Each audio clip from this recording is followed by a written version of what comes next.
Breaking news tonight. A gorgeous young cheerleader, just 15 years old, kidnapped, then murdered straight off the school bus in broad daylight. Who killed Laralee? Good evening. I'm Nancy Grace. This is Crime Stories. Thank you for being with us.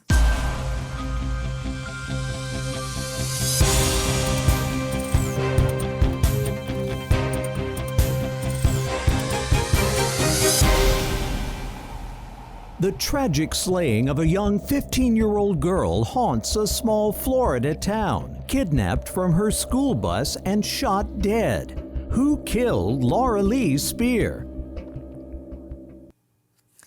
This rural area, Deerfoot Road, had been insulated from crime and fear since its inception for decades, until this beautiful young girl. And I've got to tell you, this girl was everybody's dream. She sang in the church choir. She was with the keynotes. Beautiful voice. Straight A's. Cheerleader. You name it. This girl was it. The it girl.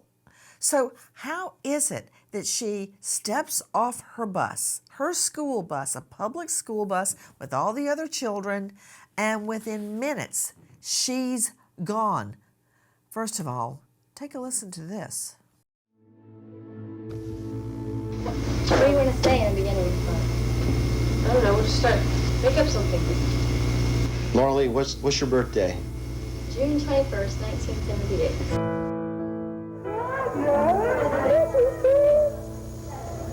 Hi, Tyler. How do you feel when somebody sticks a camera in your face?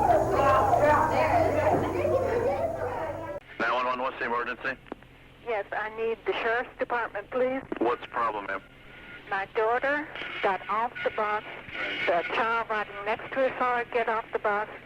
My neighbor saw her get off the bus and start down the road. It's 7/10 of a mile to our home. She is always, like clockwork, at home at 3:30. My child is not at home yet. Okay, how old is she? She is 15 years old.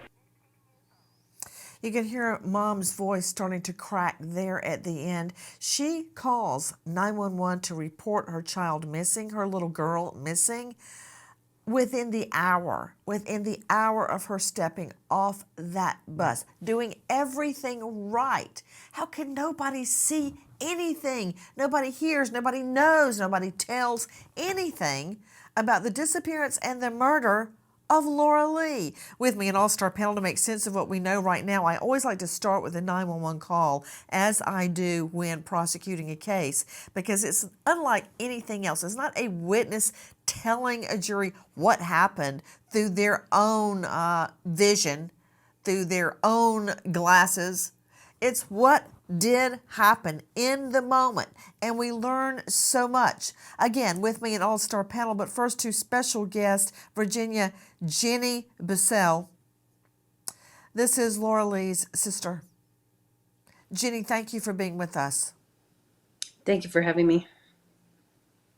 Can you remember the day that Laralee went missing? Definitely. It's hard to forget. Well, I remember getting off the school bus that day and walking down the road.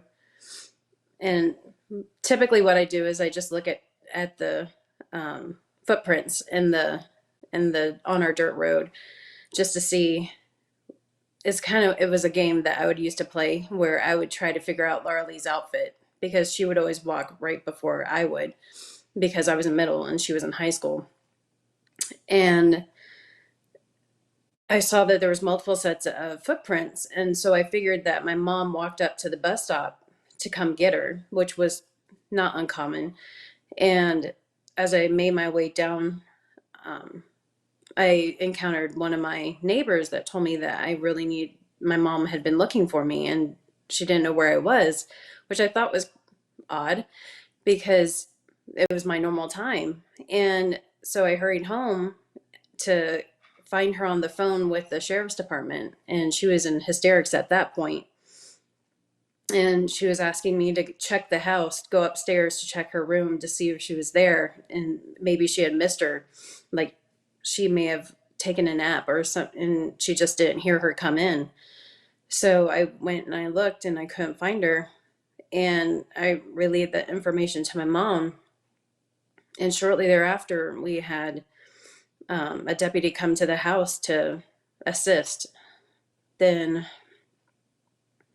I want to say a few hours later, maybe, time kind of stood still. Um, we had a chaplain come to the house. I didn't know at the time why, but when he relayed the information to my parents,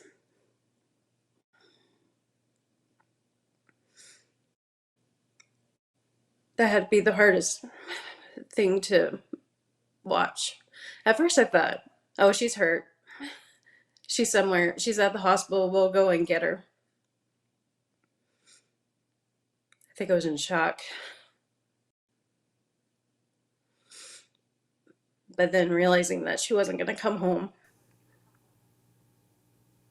that's what hit hard. When, Jenny, did you discover that she had been killed? At that time when the chaplain came, and my mom was in hysterics when he told her the news.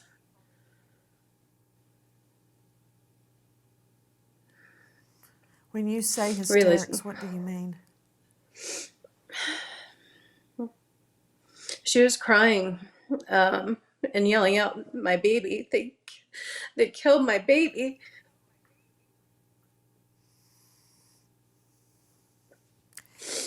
Guys, with me is Virginia Bussell. This is Laralee's sister recounting the moment a chaplain showed up at their home to tell them Laralee wasn't just missing, she was dead, and someone had killed her. In addition to Virginia Bussell is Sheriff Mike Chitwood from the Volusia County Sheriff's Office and Detective Cordell LeMay. Gentlemen, thank you for being with us, along with Cheryl McCollum and Alexis Tereszchuk. To Sheriff Chitwood, I want to thank you, gentlemen, so much for being with us. Sheriff, I've seen that over and over, and it happened to me as well when I became a victim of violent crime. The families try to think of any alternative other than she's dead and someone killed her. Like we just heard Jenny stating, oh, well, she's at the hospital, we can go get her, or we're going to fix it, or she's going to be okay. And then that moment when they're told, for instance, in this case, this child is never coming home, and that someone killed her. Yeah, I think Ginny hit it right on the head when she said that she was in shock, and it doesn't sink in the finality of what has occurred. And I think most crime victims, they leave the room of their loved one intact the way it was the last time they saw them forever, because that losing a loved one and having that piece of you cut out, there's no way that's ever going to get put back there. It's never going to come back. And you kind of disassociate yourself from the reality of it because you don't want to believe that this actually happened. To understand a kidnap murder, to begin to even try to solve it, you have to understand who is your victim. Listen. Laralee Spear, 15, in her freshman year at DeLand High School, is over the moon to learn she's made junior varsity cheer squad. Many other hobbies keep her busy: piano lessons, church choir practice, and volunteering with the Keyettes, a school service organization. David and Barbara Spear are immensely proud of their model student, and Laralee's punctuality and stellar grades make her a great role model for her younger sister, Jenny. straight out to another special guest joining us, Detective Cordell LeMay, major case homicide detective in Volusia County Sheriff's Office. Detective, thank you for being with us. I also think, Detective, that the harsh dichotomy, the trying to get your mind around the fact that you just saw your daughter a couple of hours ago when she left to go to school and everything was fine. I've heard that phrase 100 times from crime victims' families. Everything was fine. And then suddenly they learn not only is the little girl dead, kidnapped off the school bus after she takes a few steps from the school bus, but that someone killed her. It wasn't a car accident. It wasn't some other type of mishap. Someone actually targeted a little teen cheerleader getting off the school bus and murdered her. Yeah, just to look at the facts of the case like that, it's horrible, obscene, even, and it's a terrible situation. You have Laralee Spear here, a 15-year-old girl, like you said, a model student, a model daughter, um, and she's a true victim. Didn't have a bad bone in her body, just minding her own business, going about her life, getting off the school bus. From what I understand, she wanted to be a doctor, I think a veterinarian when she grew up, um, and that all that was taken away from her. She never got that chance. All that was taken away from her family, by some awful person out there that probably got most likely free.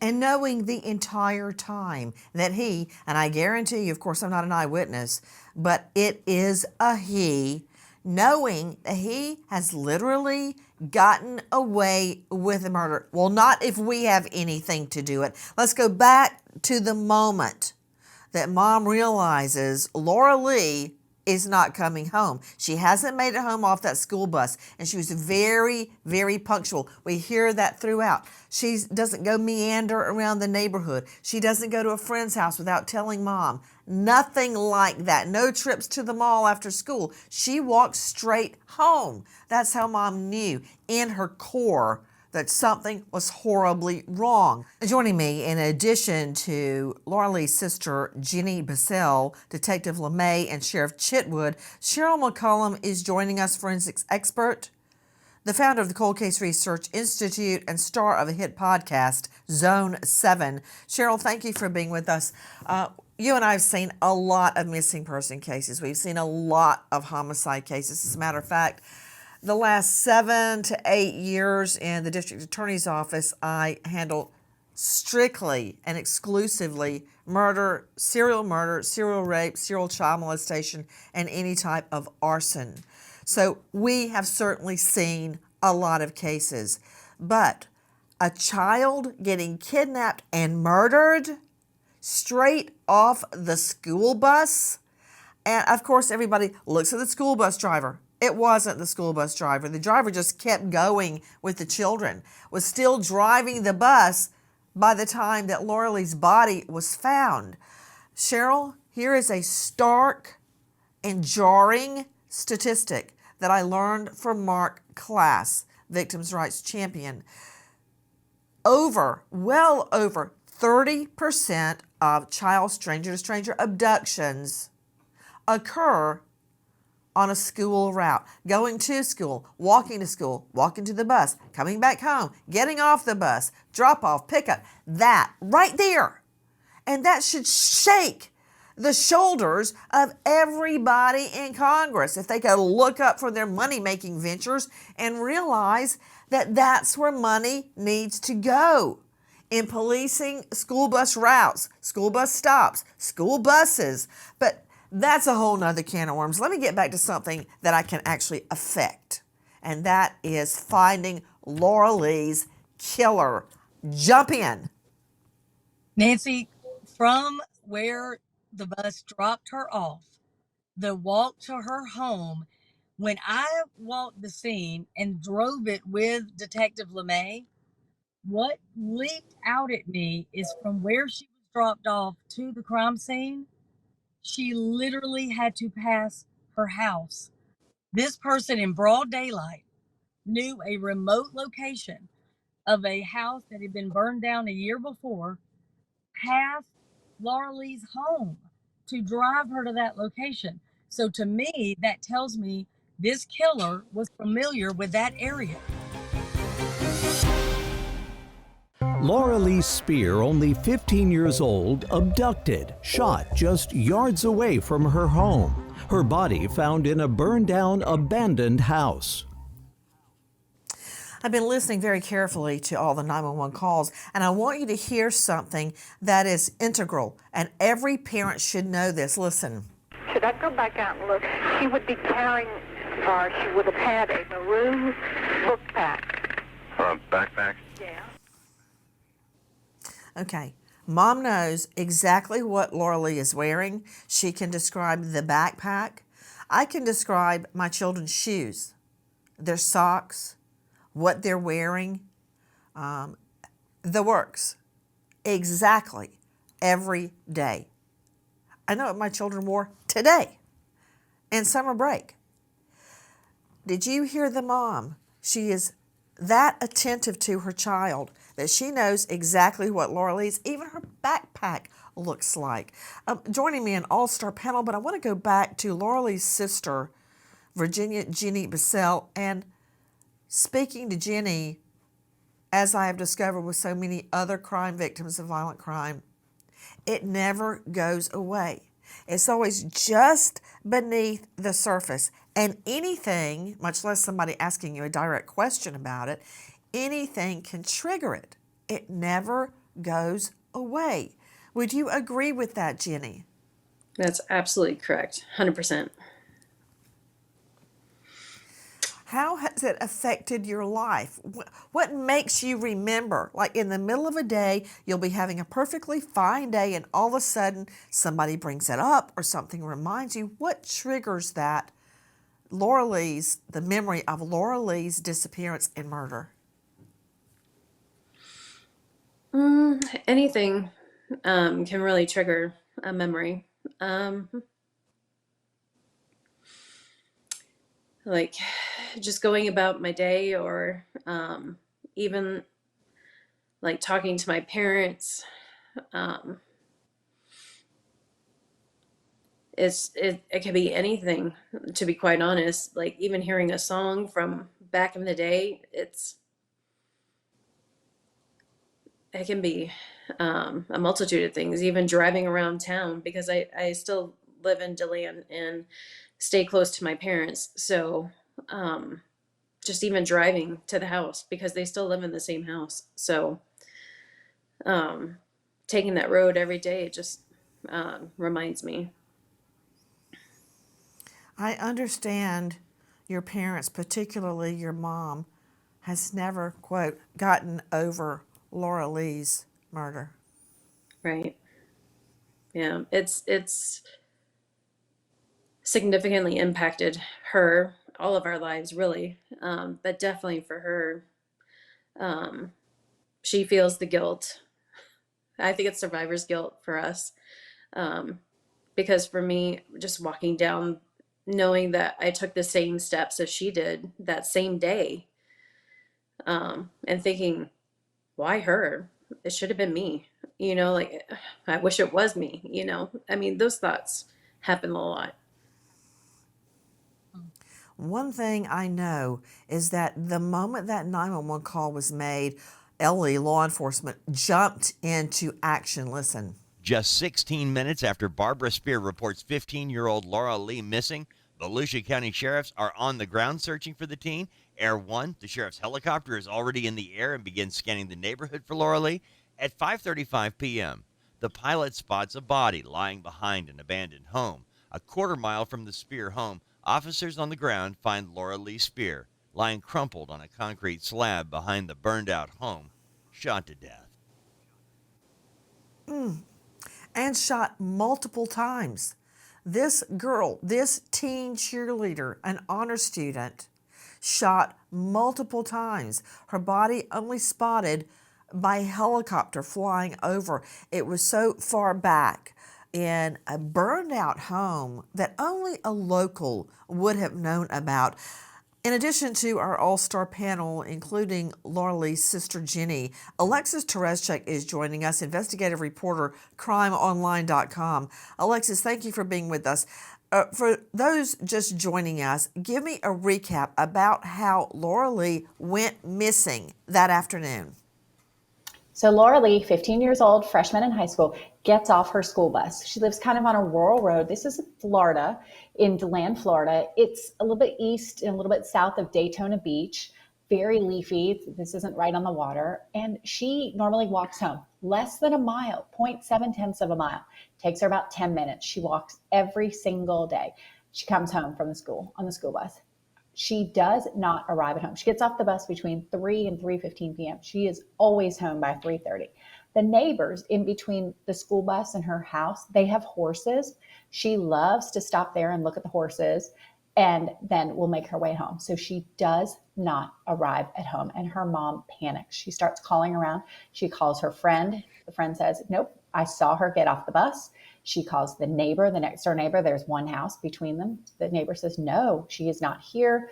And then the mom calls the police immediately, like right away. Doesn't wait 2 hours. Doesn't think, well, maybe she stayed at school or a friend picked her up or anything, because this girl is so punctual. She's a straight A student. She just made the JV cheerleading squad. She volunteers at school. She never, as you can see, she plays the piano. She does everything by the book. And so her mom knew immediately that something was wrong. The tragic slaying of a young 15-year-old girl haunts a small Florida town, kidnapped from her school bus and shot dead. Who killed Laralee Spear? What clues were left behind? Listen. Immediately after Laralee Spear is found shot, it's all hands on deck to find out what happened to the teen in her short walk home from the bus. Detectives believe Laralee only made it about 200 yards from the bus stop when she was attacked and abducted. They estimate Laralee was dead within 25 minutes of getting off the bus. The bus driver says nothing seemed out of the ordinary as he watched Laralee start her walk home, and a small group of people selling plants along the route also don't recall seeing anything or anyone suspicious as Laralee passed by. To Cheryl McCollum, a forensics expert who has personally investigated this case as well, along with Sheriff Chitwood and Detective LeMay. Cheryl, 200 yards? It's all over in 200 yards? That tells me the perp had to be in a vehicle. Who would know about that area and that burned out house other than a local? The house was not right on the street, as you can see from the aerial shot. And it all happened within 200 yards. That's not even a football field. That also tells me this was not just a crime of opportunity. Somebody knew about that bus stop. Somebody had targeted Laralee. That opens me up to who? Okay, I know where mom and dad are, so they can be ruled out. But who had seen her at one of the games where she was a cheerleader? Who had seen her at some of her many activities she took part in? Of course, then you've got to look at those closest to her, although I mentioned the parents have been ruled out. But beyond that, you've got to look at uncles, you've got to look at family. Somebody that knew she was getting off that bus stop then. What do you make of just 200 yards, Cheryl?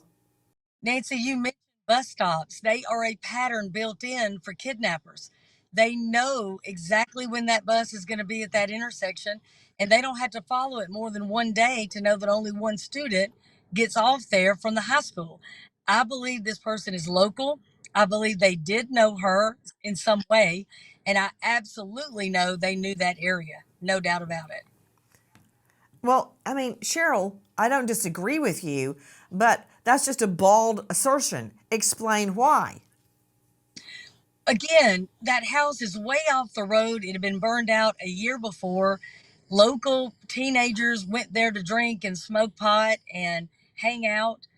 It's a very narrow group that would know that house, be familiar with that house, know that Laralee would get off the bus by herself. be able to grab her, control her because they did have a firearm, drive her to the house, tie her up, assault her, get rid of her book bag, and drive away. This was very fast. This was not a long, drawn out crime by any means. To Sheriff Mike Chitwood, the elected sheriff in Volusia County, Sheriff, thank you for being with us.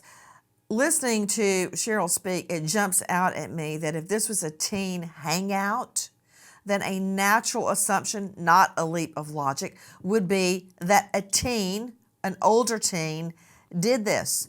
And of course, we know that killers typically, not always, but typically kill within their own race. That tells me I'm looking at a white male between, I know he can drive, between 16 and, to really push it, I go to 25 to 29 max. What do you make of that? Yeah, that's exactly what the investigators focused on in the early goings. You know, this killer brought a firearm, and the killer brought a ligature to be able to fasten her hands together and tie her up. And again, as everybody keeps saying, this burned down house, if you go see the topography, you don't know about that unless you're from that area. You're back there drinking, you're back there smoking weed. It's got to be somebody that can drive. It's somebody that's familiar with the comings and goings there. And that's what the investigation has focused on through all of these years. And it's somebody, to Detective Cordell LeMay, it's somebody that's not at work in the middle of the day. That strikes me. I grew up in one of those homes where everybody either went to school or they went to work. And nobody ever laid out. Nobody even dared say, ooh, I feel bad today. No, everybody goes to work. And I walked home every day from school on a dirt road, just like Jenny is describing, where crime, nobody ever even heard of it. Just like around the time when Laralee, goes missing. Hey, Detective LeMay, I'm curious about the ligature. And the sheriff's brought up a really good point. This person came prepared. They had ligatures, they had a gun, they were in a vehicle, they weren't at work, and they knew about this hideout, this old burned out house where teens smoked and did pot. So, question, what type of ligatures were used? So it was rope. It was thin rope, like twine almost, and it was loosely tied around her wrists. So it's not like this person was an expert or a Boy Scout or something like that, where they were familiar with tying knots. I was looped around a couple times, not super tight, but it was enough to bind her hands and keep her from using them. And unless at some point during what happened, she managed to loosen up herself and free herself a little bit. There's no way to know that. You know, Cheryl McCollum, based on what Detective Cordell LeMay just said, it may not have required tight binding if she had taken a blow to the face or any attack at all. I doubt that she could have fought back, but she was bound, leading me up to that is an excellent source of DNA. Why? Because whoever's tying the knot has to pull the rope and it goes across your hands if it is collected correctly. And at that time, I mean, touch DNA, the advent of touch DNA has just been in the last couple of years. Nobody knew about epithelial cells when Laralee was murdered. That has just happened. That's a major advancement. But that is an incredible source for DNA evidence, Cheryl. It is, and that's something Detective LeMay and I have talked about, to test and retest all the items. And Nancy, the other thing that is pretty clear is because of Volusia County, this evidence was located and collected so quickly. You're talking about within 30 minutes, they had it. They saw her. And here's the other thing about this killer. Yes, he came with a loaded weapon and something to bind her with, but he made no effort to conceal her body. So again, this leads me to think this person is young. They were inexperienced in this type of crime, and I believe his DNA will be on some of the items that were left at that scene. Cheryl, remind me to circle back to you about retesting the evidence. To Sheriff Mike Chitwood, special guest joining us today, elected Sheriff Volusia County. Sheriff, was she sex assaulted, this 15-year-old teen girl? She was, and we have, again, because of the great work by the initial detectives, we have that DNA, and it has been, I guess we've excluded probably 50 suspects based on that Y star DNA that we have. So she was molested. I understand, Cheryl McCullum, that she was partially nude. Correct. That's my understanding. So again, some of the clothing left on her is extremely interesting to me because I believe we can get more DNA and maybe develop an entire profile from that. Okay, what I'm getting at, Cheryl, I'm glad that she was partially clothed. Why? Because there's a better chance of me getting DNA off the clothes if her pants were yanked down or her shirt was ripped open, anything along those lines. I'm getting more of a chance of getting DNA. You know, some victims are forced to disrobe themselves. That's not what happened here because she was tied up. And I want to apologize to Virginia Bussell. This is Laralee's sister, who is haunted by this to this day. We have launched into the only thing we know how to do. This is all we're good for, Jenny, is analyzing facts, analyzing evidence, and building a case. And you're sitting there hearing me talking about her being bound. Was she partially clothed? Was she forced to disrobe herself? While you're thinking of your sister as one of the great loves of your life. And I want to apologize about the analytical way we're describing what happened. And I hope you understand what we're doing. Oh, no, I totally understand. I want to talk about retesting, and I also want to, so often we hear, oh, the cops did this wrong, they did that wrong, the sheriff screwed this up, blah, blah, blah. And sometimes it's true, but not in this case. If you only knew the immediate rollout, the canvassing, the aerial, the dogs, the everything, they were on it. Listen. Officers from the Ormond Beach Police Department joined Volusia County Sheriffs to canvass Spear's neighborhood for a week. Over 1,000 tips are collected in the month following Laralee's murder, and police learn a group of people are hanging out and shooting guns at the burned-down home where the body is found. Neighbors also report seeing a dark-colored truck near the crime scene. Laralee Spear's family continues their fight to identify the teen's killer. Police call for the public's help to solve the case and bring a killer to justice. Then there is what we think is going to be a big break in the case. Listen. 6 months pass, and then a tip from an inmate comes in claiming Bobby Raleigh says he killed Laralee Spear. Raleigh, 20, is awaiting trial for the double murder of 2 West Volusia men killed 6 weeks after Spear's death. Raleigh also owns a dark-colored truck matching the description of the one spotted near the crime scene. Raleigh is charged with the murder of Laralee Spear. He vehemently denies involvement. Nearly 3 years in, Raleigh manages to produce a solid alibi. Receipts showing he was at a car repair shop at the time of the murder. The charges are dropped, and Volusia County sheriffs are back to square one. Virginia Bussell, Laralee's sister, that had to be like a gut punch. They think they've got the guy. They investigate. 3 years pass, and suddenly he has a rock-solid alibi. Why he didn't produce it earlier, that I don't know. But he did produce it, and after 3 years of thinking the killer was caught, you find out, no, that's not him. That had to be horrible for your family. Right. It was like taking the wind out of our sails, kind of. We were very hopeful that we had the guy, but then to be let down to say that, oh, no, it didn't work out. It was disheartening, to say the least. And then having to go back to square one to try to figure out who it could potentially be. Now, your guard is up now because you think, oh, I can breathe, because before you're always having to look over your shoulder, or, is it this person? Could it be that person? I mean, we're still living in that fear of who could it That be has now? got to be complete hell. That every time you go to the local grocery store, you look at a guy and think, well, was it you? Were you the one watching my sister?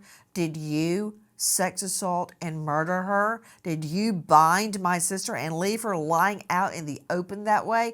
I would be suspicious of everybody I saw. You look at the preacher. You look at the church custodian, the school custodian, the neighbors. Everybody is under a cloud of suspicion. But today, Sheriff Mike Chitwood has a major announcement for us. He is not sitting back and just reviewing case files. He's doing something about it. Sheriff Chitwood, could you describe the new reward that you are announcing? I can, Nancy. Today would have been Laralee's 46th birthday. It's 30 years since this horrific, brutal sexual assault and execution occurred to this young lady, and that family was destroyed. We are offering a $100,000 reward for information leading to the arrest of persons or persons who were responsible for this horrific act. Sheriff, that is amazing. Number one, that you and Detective LeMay are still working this case. You want justice, but somehow you have managed to raise $100,000 to finish this investigation. That never happens, Sheriff. That never happens. Most cases have no reward at all, nothing, much less a $100,000 reward. That's amazing. Nancy, we don't know what else to do. The detectives throughout the decades have poured their heart and soul into this case. Detective LeMay even was up in Philadelphia with the Vidocq Society going through this case with dozens and dozens of cold case investigators. We have to do something. As you said, this whole segment, people knew, people know. This was not something that happened in the strange. It was not something that was a spur of the moment. It was planned. People know. They need to do the right thing now for Laralee and for her family. I want to talk about retesting this DNA. How can we make that happen? In addition to this incredible reward the sheriff has cobbled together, Sheriff Chitwood and Detective LeMay announcing today a $100,000 reward for information leading to solving Laralee's murder. What about retesting, Cheryl McCollum?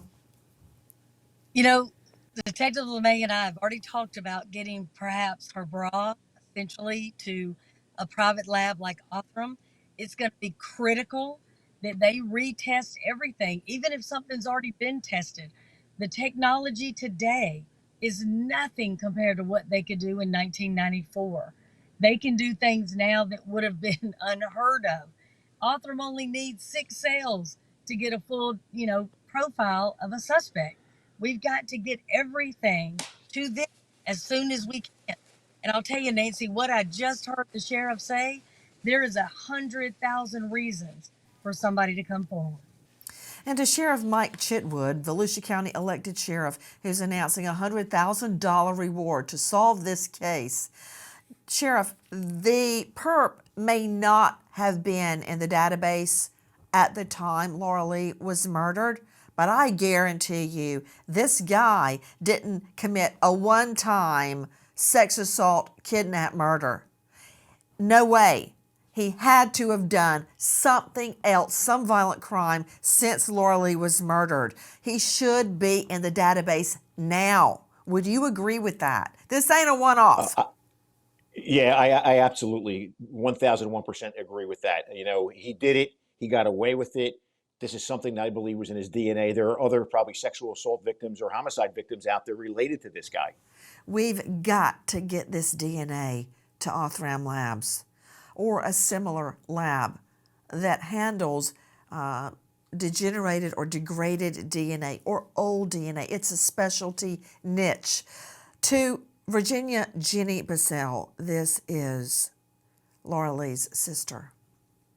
What is your message today to whomever you want it to be heard, wherever you want it to be heard? It can be to DeSantis, the governor. It can be to Moody, the Florida Attorney General. It can be to the public. What is your message? My message would be that Laralee needs justice. Our family needs to find peace, and on top of that, Laralee needs to rest in peace. We need to find her killer, and we need to do it by whatever means necessary to find it. And the fact that somebody has been quiet for this long, unacceptable. You can run, you can hide, but we'll catch up to you. I'm not giving up. And it's not just the perp, Jenny. It could be the mom who washed bloody clothes. It could be the dad who realized his teen had taken the family gun that day. It could be a number of people. Someone maybe the perp bragged to or knew too much information and talked about it, or asked too many questions, or followed the case in an odd or obsessive way. Someone knows the answer to this riddle. Who killed Laralee? If you know, or even think you know, any information about Laralee's kidnap from the school bus and murder, dial 386-254-1537. There is a new $100,000 reward thanks to Sheriff Mike Chitwood. We stop and we remember American hero police officer Hunter Scheel, Cameron PD, Wisconsin. Just 23, Scheel shot and killed in the line of duty during a routine traffic stop. A U.S. Army National Guard vet, served a tour in Afghanistan and Kuwait. Awarded the National Defense Service Medal, Global War on Terrorism Service Medal, and the Afghanistan Campaign Medal. Survived by grieving fiance Cameron, parents Jessica and Wayne, and beloved dog Otis. American hero, police officer Hunter Scheel. Thank you to our guests for being with us. Thank you to you for joining us here tonight and every night. To our new MSM family, but especially to Jenny Bussell, who tells the story of her sister's murder. Nancy Grace signing off. See you tomorrow night, 6 and 9 o'clock sharp Eastern. And until then, good night, friend.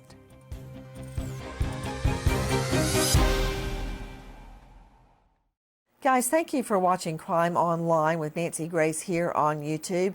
To get the very latest, subscribe to Crime Online here